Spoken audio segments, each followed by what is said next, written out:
All right, introducing our masterclass for today, David Brookes, out of Connecticut, 450 transactions this past year, guys, in talking about properly evaluating homes so that you not only just don't lose out on appraisal and all the pitfalls there, that you're the agent that can keep deals together where other agents can't, but how about just being able to speak a language that likely at the listing presentation the other agent couldn't speak? So stay tuned for this. I'm just going to give you props on something, David. I was told by somebody in the group, and I don't even remember who, about a day or two ago, of an exercise that I should hold with my team, where I'm going to bring up, and hey, guys, if you don't have a team, go call 6 of your agent buddies and run this. Where I'm going to bring up an address and ask everyone to give me, hey, how would you position this home in the marketplace? What value would you give it? In theory, they should all be within what, 5-10 grand of each other. I have a feeling they're going to be much further away from that, and then the lessons in between. So, David, thank you for having brought that up to whoever you shared it with. They shared it with me, and why don't you take off? You can reintroduce your topic, and thanks for doing this today with us. Awesome, man. Hey, guys, thanks so much for that, Dan, and for the opportunity to spend this time with you. I'm going to get rocking here, guys. So this is typically a full-on masterclass that I teach all over. I've taught this at other brokerages. I've taught this on my own. And typically at the end of this, there's something to buy. In this today, there's nothing to buy. This is the fast forward movement. You guys get it all. So we're going to get into it today, and I'm going to walk you through how you should be presenting a listing to an appraiser so that an appraiser understands. How do I know this? And why is this a problem? Number one, guys, let me level with you and hit you immensely with vulnerability for this moment. I'm building a house right now. It's a beautiful new home. And the appraisal just came in. Are you ready for this? $250,000 under list. 250 under list. And the biggest problem is I never had a conversation with the appraiser. I never had the opportunity. But here's the great news for you. I'm going to teach you how to have conversations with appraisers, which is going to make sense. I've got a full presentation for you, so let's get rocking and rolling. If you're listening to me like this is a podcast, that's okay too. I do want to apologize in advance for my voice. I am just getting over some sickness here, guys. But this is gonna rock and roll here. So here we go. Here's the valuation masterclass that I've got. All right, let's start it up. One sec here. Here we go. All right, so the first thing is that we're going to get into is you are in the right place if you want to feel like you've got a solid foundation in property valuation. You're ready to improve some closing abilities, and you're ready to elevate your skills in property valuation. Most of you were never taught how to evaluate a property. In fact, I would love to know, please put in the chat just for an engagement, just a little bit of engagement at the start here. Where did you learn to evaluate properties? How did you learn? Was it your first broker who taught you something? Or was it, you went online, or do you use Cloud CMA or Toolkit CMA or some program? Put it in the chat. Where did you learn how to evaluate properties? And while I do that, while you respond in there, here's a couple of things that I want to ask you. Number one, how many listing appointments have you ever missed because your value was different than what the seller expected? Number two, how many times have you had a hard time explaining value to people? You're like, yeah, I know, but then there's a range and it's kind of like, but my gut is here. You don't really have the language for it. Or here's the big one, as Dan told you just before this in the mastermind, and now you're in the master class. How many deals have you had fall apart because the appraisal came in too low, right? And we're going to walk you through that. Now, if we only had one of those happen every single year, you could be losing out over $30,000 of the commission. So that's why it's pretty important for you to stay on top of this. Who am I? Just so you know, my name's David Brookes. Yes, I do coaching. Yes, I'm part of the Fast Forward movement. I've been a part of this for 4 years. It's the best thinking group that you can possibly be a part of, bar none. Bar none. I love this group and the amount of sharing that happens. Yes, I also coach real estate. Yes, I run a $200 million team that runs in Connecticut, Massachusetts, Rhode Island, and Florida. And I'm going to turn some uncertainties that you might have into certainties in this class. I started as an appraiser in 2009. Okay, that's how I got into this business. Just to get your certification is 2,500 hours to be a certified appraiser, which is wild because for most of us, we think to ourselves, the appraiser has no idea how much this house is worth.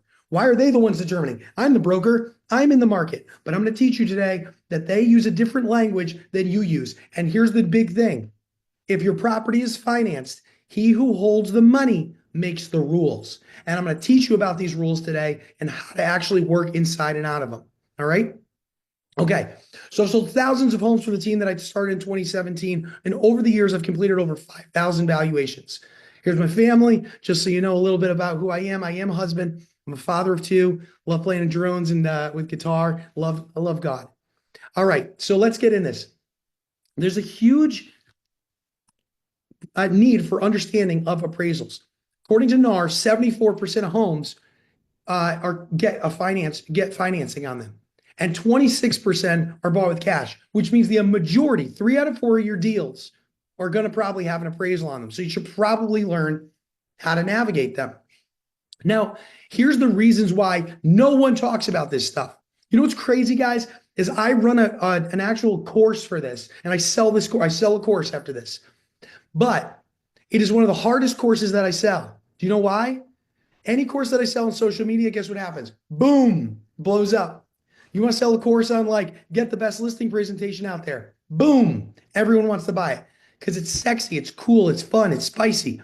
But valuations aren't. They don't sound it, but it's going to save you tens of thousands of dollars to learn how to do this. So here it is. We don't do it because of complacency. People who've been in this industry a long time are like, I'm good, I get it. Availability. Most of the time, people are not available in order to help you. The trainings that we normally have are completely diluted and they're not taught by experts. And if you hire an appraiser to come in, it's kind of boring. And most of the time we're using automated valuations. And it's I would think it's probably the biggest misunderstood topic. All right, so let's get into it. This is the biggest problem in what you're going to learn today. You and the appraiser are speaking different languages. You have different understandings, number one, of what a comp is. Different understandings. Number two, you have different understanding on how to select comps. Number three, you do not understand all the constraints of a lender. You don't, because you're not dealing directly with them who are setting the constraints. And number four, your weighting process of your comps. I mean, like how we weight what a property is worth is likely different than the appraiser. So because of that, can you imagine two people who speak completely different languages? Are they probably going to show up with a very different answer on what something's worth? You better believe it. Absolutely. Okay. So how do we find out what something's worth here? All right, let's get into it. These are the 3 most common approaches to value. If you're going to take notes, write these down. Number 1 is the sales comparison approach. This is the one that everyone's familiar with. You go out and you select comps. Deanna Murphy, she goes out and she goes to pick a property. She's in Indianapolis and she goes, all right, I'm downtown. I got this. I got 3 comps that are really close to the subject and 1 active property. That's called the sales comparison approach. The income approach is different. The income approach takes into consideration revenue that is brought in by a property minus expenses that are disclosed, and it will give us a net operating income of which we will take that. We will compare it against a market area cap rate that is typical and a range that is acceptable. And then we will determine an income approach for this property as to what the value would be to an investor. The last one would be what is called the cost approach. And the cost approach is less cared about today than it ever has been, but you need to learn it because your seller most of the time thinks in cost approach. I spent this much, so it must be worth more. I spent this much in a property, so how much do I get back? And if you're doing new construction, it is considered in the process. So let's get into these. Here's the sales comparison approach. This inspects the property to ascertain all applicable and comparable features of the home. We're going to utilize homes of similar location appeal, size, condition appeal, acreage, views, and other features. And what we're going to do is if we have something that is of difference from the subject property, that's the one that we want to evaluate, and the comparables that we select, we're going to make adjustments on it.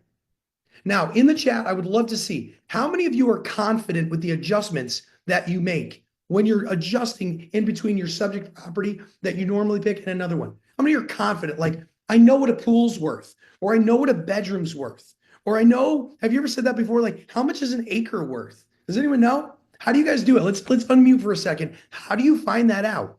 How do you guys determine that? Go ahead. Let's share a second. Raise your hand and let's share. How do you guys do it?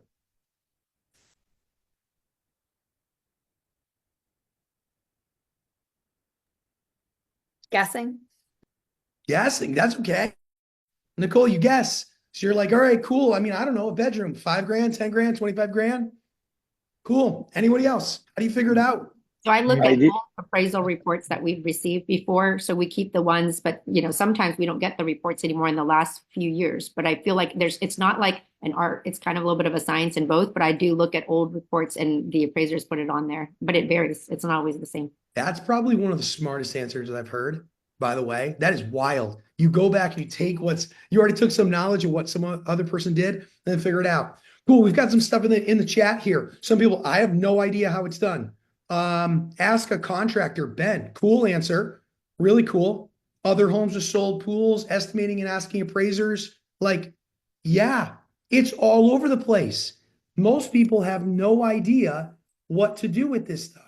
They're looking around, they're like, oh my gosh, I'm just literally guessing at that. How do you think appraisers come up with this? Go ahead. Somebody unmute. How do you think appraisers come up with it?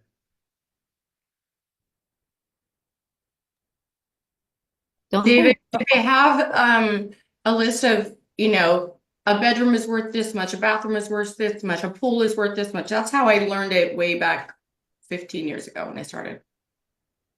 Okay, so they've got some sort of cheat sheet. Yep. They got a cheat sheet. Is that correct? I mean, you mean something like this? Oh yeah, there it is. You mean like that? Holy crap. What the heck? I don't know, but you need to share that. What the heck? I need that. We want that. Wait a second. Are we going to get a copy of this presentation? Wait a second. You mean this exists Yes. and we don't get it? Right? Wait a second. And you wonder why we're like this with appraisers all the time. David, Who can is you it? hear me? Yes, It's I can. Farah right here. I have a cheat sheet from my appraisal, DS Murphy, and that's what I use. That's beautiful. That's rare. Can we all agree that that is rare? That is the problem, my friends. We're all speaking different languages about this. Okay. Now, some people are asking great questions. Is this part of, the Fannie Mae guidelines and everything else? So thank you for leading me into my next point. There are guidelines which are put on all of this, which none of us are typically privileged. We don't learn it. We don't go and say, guys, it's another fast forward movement where we're going over the Fannie Mae guidelines. No, we're bringing in some sexy topic to talk about TikTok and how to do some dances on it to maybe get some listings. Let me go forward here and I'll show you how exactly we're going to determine what things are worth. Okay. Here we go.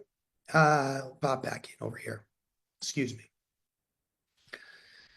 Okay, so we're going to determine the difference. Now, here's the income approach. I taught this. I went over this briefly. We're going to take some revenue. We're going to minus out our expenses and get some NOI. We're going to divide that by a purchase price. We're going to get a cap rate, and we're going to get our cap rate. We're going to get some value out of that. And we already went over the cost approach as well. So how do we determine what are good comps? We're going to go over this. Javier, love you, man. Love you. Please mute. Okay. Collecting comps that illustrate the value of properties, but are within the guidelines that the lender put on them. So whoever put that in the chat before, you are on the right track. Now here's the lender guidelines. Go ahead and screenshot this if you need. Okay. These are the guidelines. These are the general ones that they give you. Okay. Super simple, really easy to understand, not super crazy, but they are the start of the guidelines. The start. They want an appraiser to come up with same style within a mile of the subject, sold within the last 90 days. So they want the same market, meaning like what's happening in the market, right? And similar condition appeal. I'm going to teach you what condition appeal actually means. Okay. Now, How are we going to determine what a market is? Anyone know? How are we going to determine what the neighborhood is? Erica, your hand is up. How are we determining that? I always go by the MLS area, so the township, because townships to townships can be very different. What's a township? Oh, is that a PA thing, maybe? That's okay, guys. I'm just teasing you. We had to. Okay. we And know New what townships are. Jersey. Yeah. Cool. So you go by what the township. Okay. Somebody else. How do you determine what the market is for an area? We look at the tax record and cross-check it with what they mark it as in the MLS, because there's an advertised subdivision, and then we also want to know what the tax record calls it. Cool. We can clearly see already in two different spots. We got Virginia, DC, Maryland versus Pennsylvania. Very different already. For Connecticut, it is nuts. I have towns which I can use the whole town. I have towns which I can use the surrounding towns because there's nothing going on there. I have areas where I only use a few streets. So how do appraisers do this? Your determination of the neighborhood needs to align with the appraiser's determination. Because guess what? Otherwise, you're fishing in a pond that they're not fishing in. You're finding comps that they're not fishing in. This is why you have to talk to the appraiser right off the bat. Hey, Mr. Appraiser, Mrs. Appraiser, how did you determine, or what are you determining for your neighborhood boundaries? I determined these. Here's what I determined as. Here's where we see the values as the most similar. There it is, neighborhood boundaries. Start with that when you talk to the appraiser. Here's an example of the definition of a neighborhood. This is what the appraiser used, by the way. Ready? Here we go. North by Flanders, south by east, east by Flanders, west by Route 10. There it is. You see this? This is in a town called Southington, Connecticut. I have an office there, okay, in Connecticut. Please send me your referrals, by the way, okay? If I can only look here in this boundary, I just went from like 13, 14, 15 comps to 1, 2, 3, 4, 5, 6, 7. Okay. If somebody calls you and says, hey, Tanya, what's up? I'd love to buy a house in Southington, Connecticut. They might say the neighborhood that they want to be in, but for the most part, they're like, I just want to be in the Southington school system. That's how it works where we are. If you don't define those, or if the appraiser doesn't define that whole area, you could have the best comp in the world right here or right here, and they will not select it. Does that make sense? This is why you have different comps than your appraisers. Is because they're working with more constraints than you are. See, you're operating with no constraints as a real estate agent. No one is telling you that you can or cannot show them properties here or there, unless the client says, no, I just don't want to live there. Okay, fine, whatever. But otherwise you can say, hey, why don't we push outside the boundaries? Why don't we look at another town? Appraisers can't. So here's the next thing. Now we have to go by style. Here's only the colonials. Now we went from 7 down to what? 1, 2, 3, 4, 5. Now you understand. Wait a second. There's a Dutch colonial, there's a Cape, there's something else that's a little bit more similar. Can't select it. Can. Why? Because otherwise the appraiser has to write a narrative about it, which is what I'm going to get to, which is going to help you guys immensely when I teach you this. Here it is. So what's going on here? Well, the appraiser and you are both supporting to the value of the property, but one of you is working with constraints. One of you has far more constraints that you got to work with. So what we want to do is we want to work with them. All right? We want to work with them. Now, I don't know who put this in the chat, but they're a really smart cookie, whoever said that. Cecilia Mutia, I think I want to say that correctly. Are these part of the Fannie Mae guidelines? Whoever you are, Cecilia, smart cookie. Great job. Because what we have to do in the way that we get to work around the guidelines, every appraiser gets to do it, is they have to go from the grid to the narrative. I want you to write that down. They got to go from the grid to the narrative. And I'm going to show you what that looks like. The appraisal grid is the one that looks like, you've seen it probably, with all the adjustments on it. This is the narrative. This is the narrative down here where they write. How many of you guys read your appraisal reports? If you read the appraisal report, thank you, Erica. If you read the appraisal report, down below, you can see whether or not they decided to go outside of the boundaries, outside of the style, outside of 90 days, outside of any one of them. Here's what I do, my friends. I literally take the MLS sheets with me of my comps, and I put them in a folder, and I have one side for the good comps and one side for the comps you should not pick. One side for the good comps and one side for the comps you should not pick. And I write on them why. I put it in the narrative. This property sold under, due to, motivate, things that are not listed in MLS that you understand as a broker that they might not understand as an appraiser. Now, I want to break down for you, how much do you guys think that appraisers earn per appraisal report? Go ahead and put that in the chat. What do you think that they earn? What do they earn?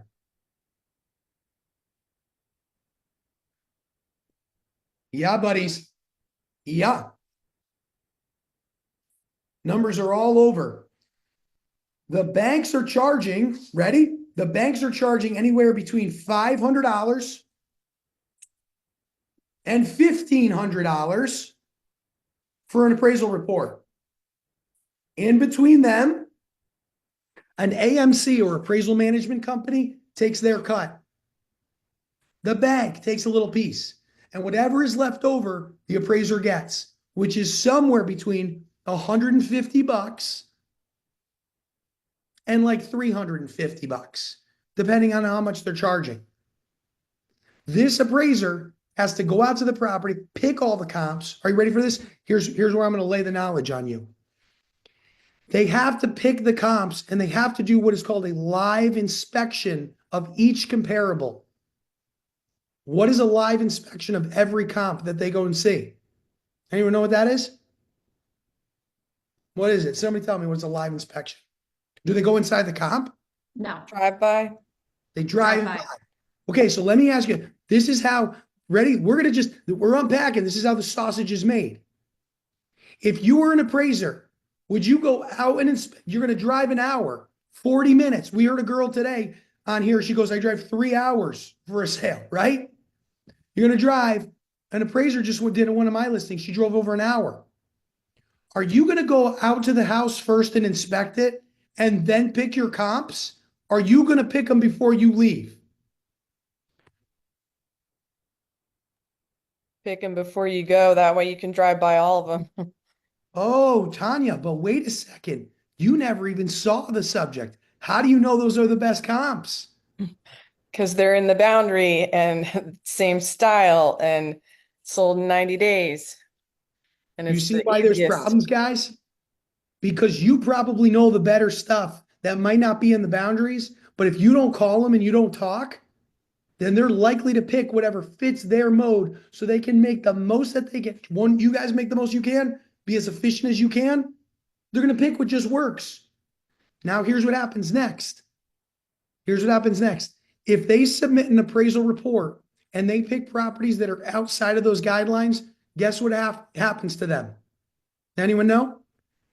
More paperwork. You betcha, Tanya. More paperwork. It means that the bank is going to send back an email that says, hey, why'd you use that? What'd you use that for? So they have to write about the reasons why. What's easier, Tanya, to pick stuff that just fits in the box and move on with it? And if anyone complains, sorry. Or is it harder to actually do the stuff and pick the right ones? It's harder to do it. So we have to make compelling reasons as brokers to an appraiser, understanding their language. Now, if you've been to another country before and you go in as an American, refusing to learn any words whatsoever, you're so, centric to your own culture. Is it slightly offensive? Yes. When you are in the appraiser's world and you don't speak their language and you don't know, Guess what you sound to them? They've been through 2,500 hours worth of training. You've been through 25 hours in comparison to them. At least that's what it is in Massachusetts. It's wicked quick. Okay? They look at you as like, this is not the person I need to listen to. I'm going to stick to my stuff. I'm going to do it. That's where I'm going to teach you how to talk about condition now. We're about halfway through here. So that you can speak their language and that you can understand where they're coming from and you can be knowledgeable. Okay? So here's how you work together because you know the properties best. Okay. Let me skip a little bit in advance here. I'm going to show you here. All right. Here's a way that we're speaking different languages. Let's say that we've got a property, and in this property, you sell this thing for 500 grand. And every comp that you look at that's out there sold for 425. But their rents are lower. Your property's nicer, and you got $2,000 a month. Now, think about it this way. Ready? Think about it this way. You come out there, you're like, what's the comps? You look at the comps, they're all 425. And your client goes, how much is my property worth, Deanne? And you're like, well, I've only got 3 comps. They all say 425. They're like, well, wait a second. I rented, mine's nicer. I rented mine for 2,000. What's it worth? We have to be able to use a different approach that they use and have them both speak together. That's how I do this. If we only use the sales comparison approach, we're going to end up at 425-ish, and it's going to underappraise. But this is an appraisal report. It has 3 areas for value. 3 areas. So what you can do, ready for this, is BIC can go out and say, yes, I know that it's all 425. And you can make an adjustment to maybe try to drag it higher and do a 10% adjustment or something like that. I'll bring it to 460s, 470s. But I can also do the income approach. And the income approach is going to tell me that this is worth 500 or better. And I can weight the income approach more than the sales comparison approach. I can give more weight to it in order to show that who's the buyers out here. The buyers for this place is not a homeowner who's looking to live here. It's an investor, and they're willing to pay a little bit more for it. Does this make sense? We want to be able to use all of the tools of valuation, not just one. That's the example. So here it is. Here's the proof. Here's my proof. I got my list price. I got my 3 doors. I got all my taxes. I got everything else, my net operating income. Here it is. Here's my average cap rate. And it proves 500. I can use that. But if I don't use this and I use something else that's maybe according to theirs, I'm only going to come out where? Back down at that 425 range. Okay? Because what someone else is going to use is they're just going to use whatever validates them. You have to show what validates for the market. Great. That's by improving the rents. Okay. Now I want to talk to you a little bit more about that weighting process. When you guys are doing your weighting, I want you to actually put numbers in according to the weight that you use. If you look at your sales comparison approach and you're like, there's really nothing like this. Have you ever heard that before? A seller say that? There's really nothing like this. Especially for an investment property. Great. Put less weight in it. Maybe there aren't properties that have sold that are like it. And we put more weight on the income approach because that might be a little bit more applicable. And the appraiser can use that in their final reconciliation of value. All right, one more thing on weighting. When you're picking comps and you're picking this in the sales comparison approach, here are 3 properties which we valued. If you average these, my friends, what's going to probably happen? We can see that that's a pretty tight range here. 496, 504, that's a pretty tight range. But then let's say you've got another one, you can't ignore it, and you put it here and it comes out 433. What happens to your value if you start averaging stuff? Pulls it way down. So in your valuations, when you're actually doing valuations with an appraiser, say, hey, here's my top 3 comps. I put 70% of weight on this, 20% on this one, and 10% on this one. When you do that, the appraiser is going to be like, holy smokes, Kari, wow, that makes sense. You did that. You didn't just average it. Because otherwise, what ends up happening, what do? Well, that's a good comp, but like, you really shouldn't use it. And what do they think? Why wouldn't you use it, Deb? Why? Well, because it doesn't make my number come in. Instead, what you say is, hey, dude, 10, I get it. I got to use it. It's a relevant fact. It happened. So I'm putting it here, but only putting 10% of weight on it. The reason is it's a little further. That seller was a little distressed. That property had a little funky layout, 10% of weight. This one's the best illustration of market value. 70% of my weight went on that one. You're giving a weighted value to different things that are of more or less importance. All right, let me pause really quick. What questions do we have so far? What questions? Ben comes out. Can you explain a little bit more about the income approach again? Yes, I can. Thank you. The income Can approach you- has Can the you use the income approach on every kind of loan or just for, just for investments. okay. Just for investments. Yeah. It is revenue, Ben, minus expenses Yeah, I wrote that down. Okay. equals net operating income.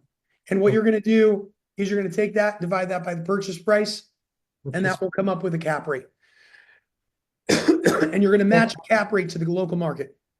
Hey, do you have to use the income approach for investment properties, or could you use the sales approach? You can use either.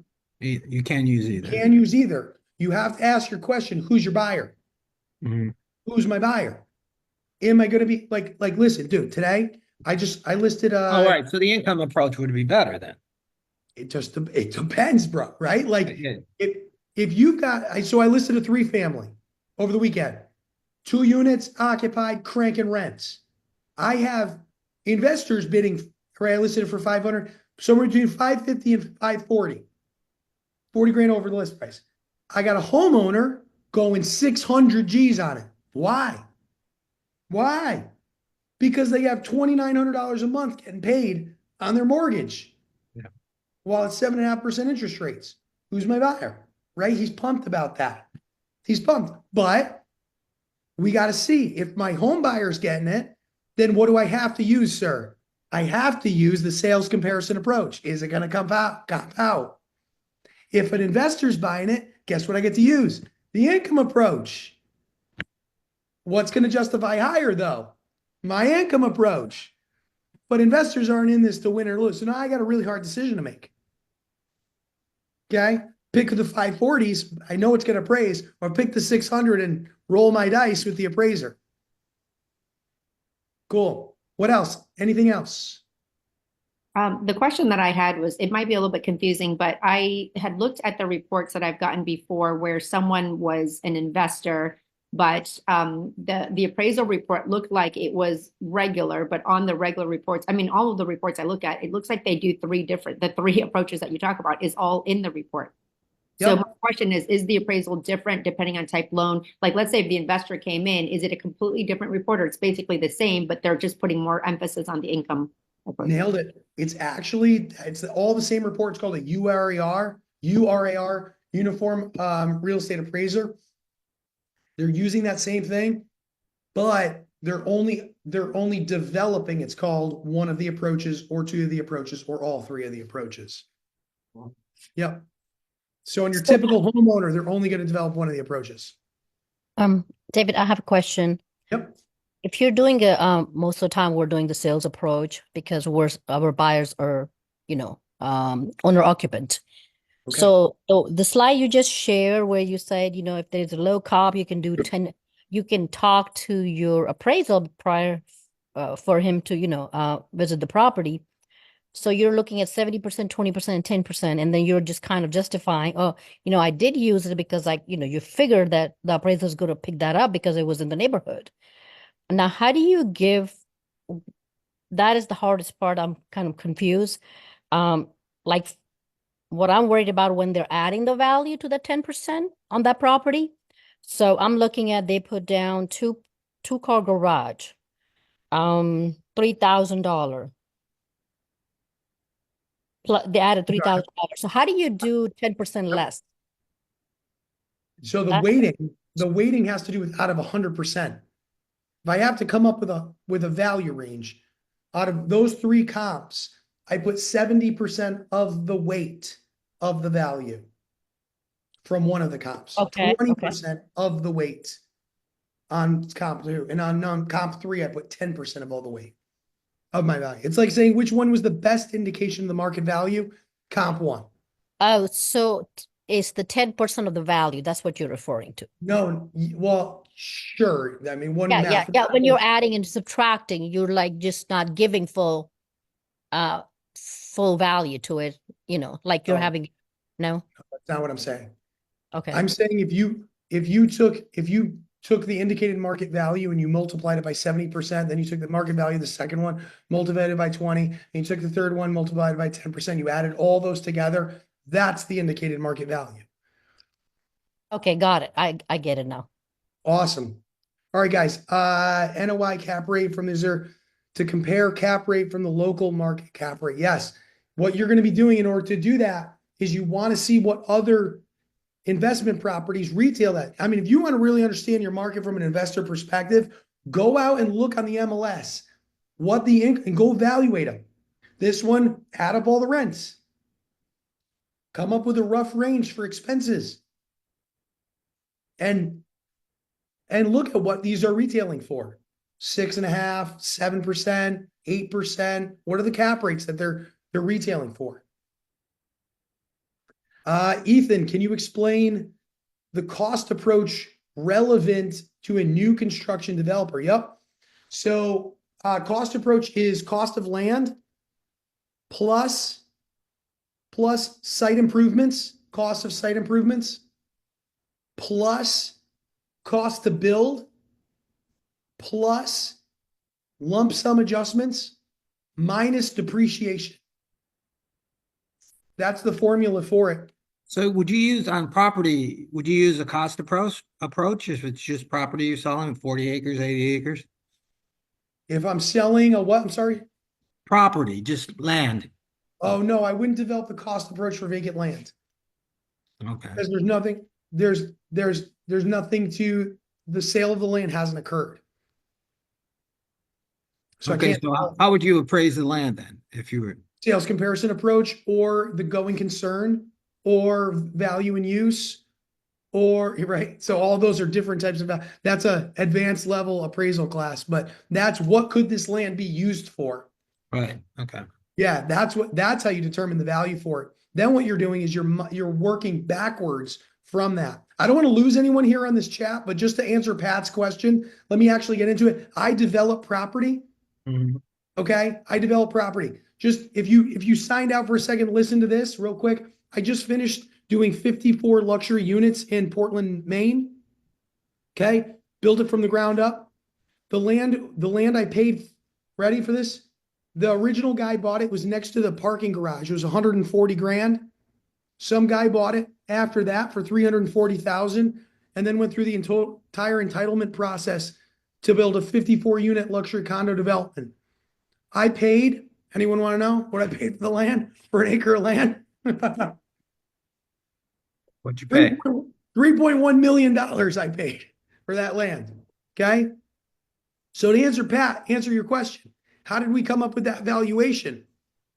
Well, we knew we could fit 54 condos. Great. 54 condos. Ready for this? Here's just the math on that. 54 condos with an average size of around 1,100 square feet is 59,000. It was a total 79,000 square feet of buildable area, $840,000, $140 a square foot, 66 million bucks, right? Okay. Now I take out the cost of building this whole thing. Take out my marketing costs, take out my financing costs, take out all this stuff. How much can you afford to pay, Mr. Brooke? Oh, I can afford to pay whatever it is. 50 grand a door, 60 grand. Does that start to make sense? That's working backwards on the cost approach. I have 80 acres in Carmel Valley if you're interested. All right, I love it. Cool. What can I do with it? Who's my buyer? All right, let me just see if there's anything else. Do you recommend appraisal report before suggesting a sale price on a single family home in a small town? Cool. I want to teach you how to do the valuation though. I want you to be the appraiser because if you speak the same language, you guys are going to come in a pretty close range. Okay. You're going to come in a pretty close range to them. Let me finish this up. Guys, hopefully this is valuable. I don't want to waste your time here. So here's speaking different languages with full transparency on how this applies on the condition rating and quality construction of a house. For all you luxury agents, listen up. Here we go. Luxury agents. Have you ever had a property underappraised that's a luxury house? Your home has super custom cabinets, higher quality of construction than the other comps being used without any adjustments. That's what just happened to my house. I'm building a badass house. It's so cool. And this appraiser was like, guess it's going to all be set. Never talked with me. Never talked with me. By the way, we're getting him fired and kicked off the panel for not having a conversation with me. So by the way, if they don't talk to you, you can get them off the panel. What you've heard is it's not worth it, or they overimproved the house, or cost doesn't equal value. How many guys have heard someone say, cost doesn't equal value? You've said it too. Be honest. All right, so here we go. An overimprovement is an improvement that is larger or costlier than what's typical for the neighborhood. Now, here's the difference. Big sells high-end luxury real estate. I know, I've seen her videos. She's a baller. She's a total OG to the group. And I know that she does. She knows this stuff. Now, just because Big sells big badass houses, they might not retail that often. It just might, because they don't retail that often, doesn't mean it's not typical for the neighborhood. That doesn't necessarily mean it's true. They just might not retail a lot. So it might not be an overimprovement, which is what you're going to show. Sometimes properties of yours, they exist. There's other ones that exist that are out there, but they're less common. They're scarce. Okay. But it doesn't mean that it's not typical for the neighborhood or it's not supported. Okay. If, however, you put a 4,000 square foot home around all other 2,000 square foot homes, yes, that is an overimprovement for the area. There's nothing else like that in that neighborhood. It doesn't make sense. But what if not? So here's what I'm going to explain to you. Appraisers only use 3 words to describe condition, and then they use 6 numbers. 3 words, 6 numbers. Here's your 3 words: updated, renovated, and outdated. Updated, renovated, outdated. Okay? Here we go. Here's the numbers. This is what appraisers use. C1 through 6. This is how they define it. Okay? C1. No one has ever used the toilet. Okay? Nobody. The house has not been driven off the lot. No one's used it. 100% new. C2. A little physical depreciation. No required repairs. Virtually all the building components are new. Repaired, refinished, rehabilitated, yada, yada, yada. C3. Well-maintained, physical depreciation, normal wear and tear use. Some components, not every major component may be updated or rehabilitated. Structures well-maintained. C4. Some deferred maintenance. Normal wear and tear.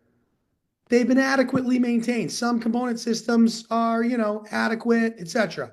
Guys, someone show me here where it says how much we make an adjustment for a freaking roof. Someone show me about your kitchen. Anybody? I'll wait. Someone show me about your backyard. Anybody? Wow. Thought so. You guys are talking different languages than the appraiser. They don't talk your language. When you go to them and you're like, hey man, and then we added irrigation system in the backyard last year for $12,000. Where does it show up? It don't. If I'm you, I would screenshot something like this.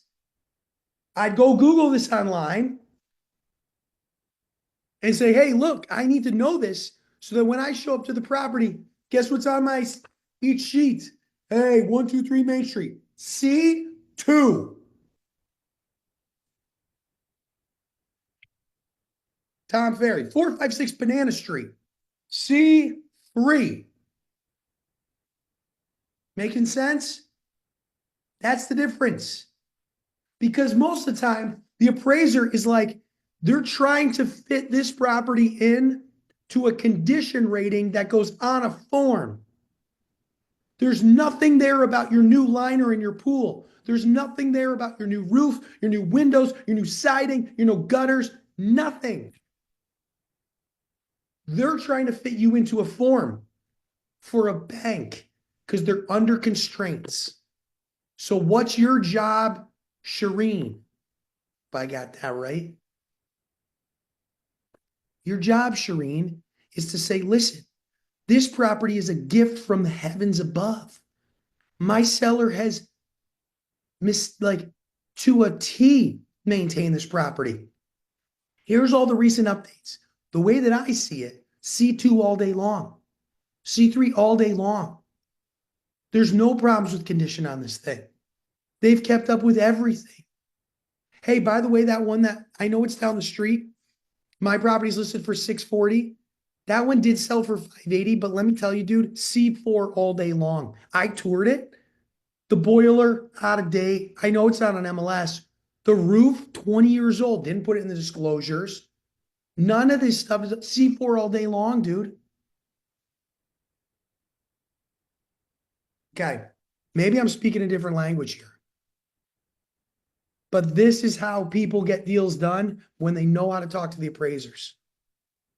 All right. Can I show you guys one more? Can I show you guys quality of construction?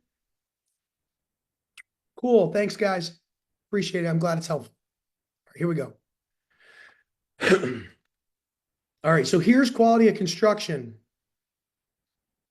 How many of you guys heard cost me, X amount to renovate this? Or instead of going to the guy and going, well, you will get that kind of value, I'm going to teach you I can fight for the value. Fight for the value. Because you're going to talk about your quality of what you're doing is way better. Did you know that there is on the appraisal report an entire section for the quality of your property? There is. Here's Q1. Pat Bacanari. That guy's got hair that's a Q1, like 10 out of 10. It's top tier. The highest exceptional high level of workmanship. An appraiser can choose to put your house in a different category and apply a different rating to it. But you have to substantiate that, my friends. My guy, Ben, from Ben, you got to justify your listing to the appraiser. How long are you in the house for with that appraiser? How long? 20 minutes? 15? Maybe you get one and your mind's blown off its hinges because the guy pulls out a tape measure and decides to spend 45 minutes. I mean, maybe that's a good one. But most of the time, guys are making $250, $350, driving 40 minutes away. They've already picked their cops and they're flying through your house. And you got to justify the quality of the construction so that they can put it in their grid and apply an adjustment. Boom. So these are questions you should be asking the appraiser, really. If it's a high-end luxury house, if it's Q1, all right? Dude, What? here's the thing, Pat. You look like a salesman through and through, okay? Gee, Since day one, you came out of the womb selling stuff, right? I know you did. You got to sell this to him, man. Oh, You got to okay. come out of there. You got to go, hey, listen, appraiser, my guy. Look at this. He got this. It's imported from here, this over here, blah, blah, blah. Now, the appraiser's not going to like it because what? You're going to make his job a little bit harder, right? Yeah. You're going to make his job a little harder. But you're going to call him before he goes out and say, listen, dude, this is Q2 all day long, Q1 all day long. Now, just so you know, most properties are Q4, Q3, okay? Everything's C1, everything's C3, C4 for the most part. That's average, right? You got to prove that it's otherwise. What I'm trying to convey to you guys today is instead of trying to be like, you know, Tom Ballman over here. Tom Ballman's like, my house is really nice. It's a lot better than everybody else's, right? You sound like a broken record in their ear. Prove it, bro. That's what they want to see. Prove it, bro. So just a couple of tips on how I show up to stuff. I go through and I make a list of every update that my seller has done. Every update. Okay? And I am justifying C1, C2, C3, C4, C5, C6, Q1 through 6. I am justifying that. And guess what I'm doing? If I really give a crap, I'm comparing it against other listings. Hey guys, I went through that one. Didn't have this, didn't have this, didn't have this, didn't have this. That way, when the appraiser goes and says, oh man, it's going to be a lot of work, I got to put that in the narrative, all they're doing is copy pasting from you to the report. Hey, per the broker, Vic DeCaro, top agent in the market, who has toured these properties, the appraiser did an exterior visual inspection of the comp, but verified via MLS and local broker that this property did not have, and was justified at a Q3 rating. The subject property, however, obtained these lists of all these amenities. Therefore, it was determined that this is a Q2 rating and across the board adjustment of 10% was made. Nah, but it's cool. I'll show up for your social media class so you can learn how to do some dances. That's cool. I'm just kidding. I'm not salty. All right, boys. Anybody else? Anyone want to ask a question before I move on and close this out? Yes. Sorry, I have a question. Hey, I'll turn Brittany. my camera on. Hi. So I was just wondering with the Q's and the C's and the all that you were describing, is that is that the same everywhere? Like that system? Okay. Yeah, it's nationwide. Isn't that cool? That Isn't is that cool. cool? Thank you. It's Yeah, that's awesome. nationwide. Everybody uses the same. What a great question, Brittany. Thank you so much for popping on. Awesome. Somebody else, anyone else?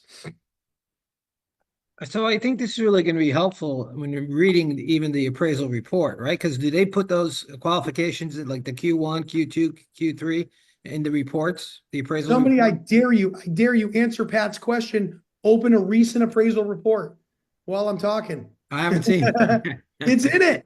It's in it. Yeah. Okay. Every single one of them. In fact, here it is, Pat. Check this out. Here's right from the appraisal report. Definitions of not updated, updated, and remodeled. Look at this. There's only 3. What does updated mean? The area of the home has been modified to meet current market expectations. That's it. Do you see why they don't seem super interested, Pat? When you're like, and then I got new irrigation in the backyard. They don't care. They already made up their mind, whether you are or not. What does remodeled mean? Significant finish or structural changes have been made to increase utility and appeal through the complete replacement or expansion. These alterations may include some of the following: replacement of major components, cabinets, bathtubs, bath tile, relocation of blah, blah, blah, blah, blah. This would include a complete gutting and rebuild.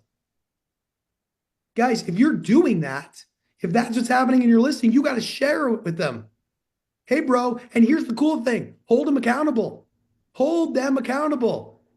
Hi, this was fully remodeled. Hi, this is a Q2. Hi. I guess one of the challenges with the there's like an interface for the wheel in terms of how appraisers are picked based on lenders. Yep. So trying to catch them as early as possible, even before maybe the appointment set for the appraisal. So there's some tricks and I guess some headway you have to make with the lenders that might be part of the deal that would then it's supposed to be a randomized thing, how these appraisers are picked, and then trying to catch that appraiser before you even get to meet up at the appointment and load them up with your C's and your Q's and trying to head that off before they even show up at the property. Good question. Are there any tricks to, I mean, like it's just, I guess it's like lender relationships or whoever it is in the department that. All right. We're going to end in the last 4 minutes with this very important thing. 2010, a law came into play called Dodd-Frank. Dodd-Frank eliminates the ability for an appraiser to be pressured by anybody else. Okay? Why did this happen? I got into this business. I was in construction for years. My father owned a real estate appraisal office, told me never to get into real estate since the worst business in the world. He's still a real estate appraiser. I'm a broker. Okay? Both, a lot of fun, right? Back in 2006, 2005, we were offered $10,000, $15,000, $3,000 when you show up at somebody's house in order to make a deal work. Okay? They would influence you. Or a mortgage broker would tell you, hey, Gary, that's my father, you need to make this deal work for Mr. Ballman because he's really important to us. And Gary, obviously we got about 10 more appraisals coming in next week. I would hate to have your workflow impacted. Okay? That's real. That was real part of 2007, 2008 crisis. So Dodd-Frank comes in and protects appraisers from being bullied or influenced. Okay? Bullied or influenced. Providing comps from your own market experience is not bullying somebody. Okay? So my suggestion is before you even get an appraisal, come up with your list, come up with your comps, write your stuff, and send it to your borrowers. So your borrower, if you're on the buy side, or your lender can pass that on. Okay? Big concern. If you're on the seller side, which I am 90% of the time, and I get a buyer, the buyer also wants to make the deal work too. And that seller's got to call you. That agent has to call you, or sorry, appraiser has to call you to get access to the house. So that's where you're getting to meet them. If you're on the buy side, it's through your buyer. If you're on the sell side, they got to get access through you anyhow to get into the property. So either way, they're having a conversation with me. Neil, did you have a question, sir?